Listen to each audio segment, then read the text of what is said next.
fleeing with what little they can carry. These Karen people say the military regime's troops attacked their village in eastern Myanmar and burned their houses to the ground. They took everything. We hid in the jungle. Whether they took it or threw it away, we don't know. They took our pots, our plates, and threw away everything else. We've lost all our clothes and they took all our money. This is one of the world's longest-running civil wars. Here, Karen rebels try to defend a local village without success. They're seeking more autonomy and rights and are resisting pressure to give up their weapons and come under state control. But human rights groups say the ruling junta's troops also often target ordinary people.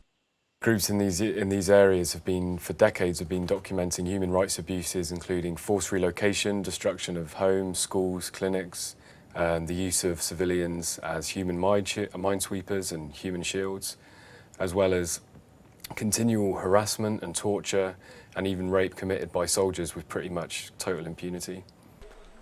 People end up fleeing to camps like this, deeper into rebel-held territory.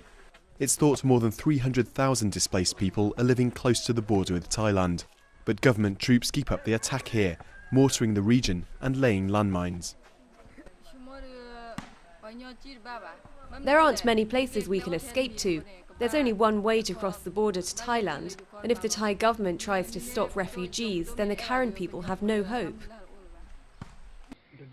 Myanmar is holding its first election in 20 years on Sunday, but the junta has scrapped the ballot here and in many other ethnic areas where the army is not in total control, denying hundreds of thousands of people a voice. Although clear information is hard to come by here, some fear the regime is preparing for a final crackdown.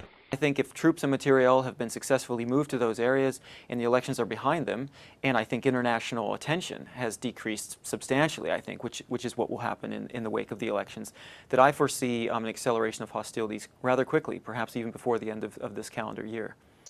International attention might be on this week's election, but for the people living here, the vote has little meaning. Disenfranchised and displaced, they don't know how long it'll be before they might have to move on again.